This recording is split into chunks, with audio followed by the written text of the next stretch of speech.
Bonjour, aujourd'hui je voulais parler avec vous de petites joies, grandes joies. Est-ce qu'il y a plus de valeur à avoir une grande joie ou à avoir des petites joies?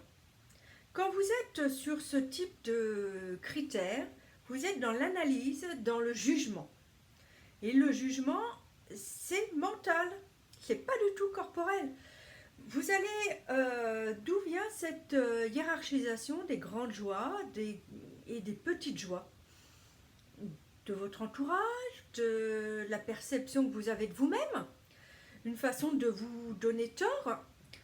Donc, moi, je vous invite à voir vraiment ce qu'il y a en vous et la joie, quelle que soit cette joie, la reconnaître. Pourquoi? Parce que ça va permettre à votre corps, à vos cellules, de dégager de l'ocytocine. Et votre corps, toutes vos cellules vont être pleinement engagées dans ce concept-là. Pleinement engagées dans la joie et votre corps va être de plus en plus en forme et de plus en plus résistant, de moins en moins malade. Et voilà.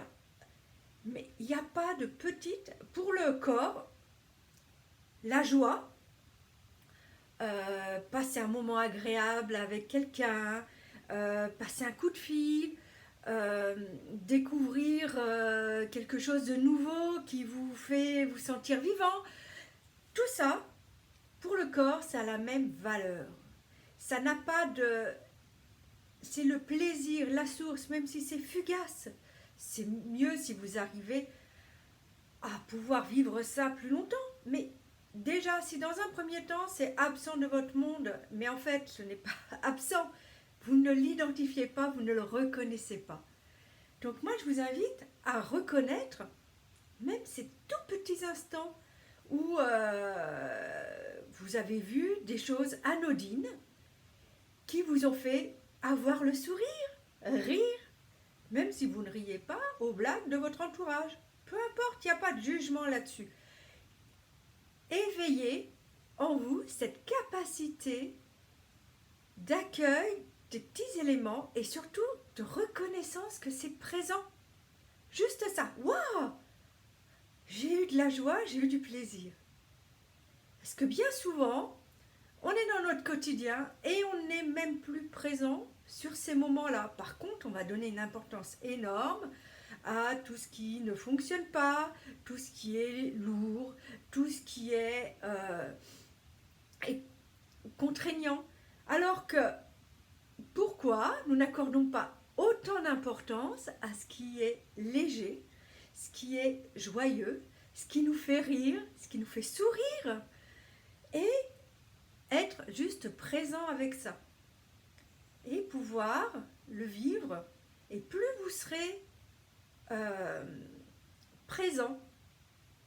Alors dans un premier temps, si c'est compliqué, c'est pour ça que je vous propose l'exercice de 3 points positifs dans la journée, c'est que ce soit dans un premier temps quelque chose de pensée. Ok, je le fais en pensant. Comme on peut avoir des minuteurs pour dire une fois par heure, je fais des respirations profondes, en conscience. Moi, je vous invite, dans votre quotidien, à peut-être avoir un petit carnet et puis cocher. Waouh! Même si ça a été fugace, waouh! Là, je crois que j'ai perçu la joie. Ah, une petite fois.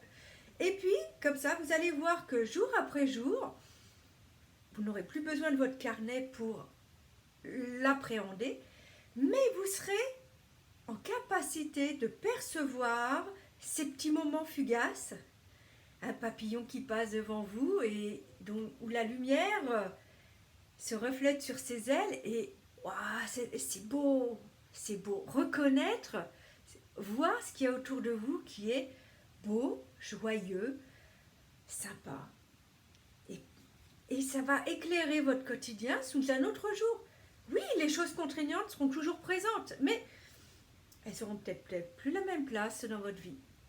Donc voilà, exercez-vous, testez, trouvez l'outil qui est utile pour vous une note sur votre portable si vous suivez partout. Si vous êtes plus à l'aise avec l'écrit, un petit carnet.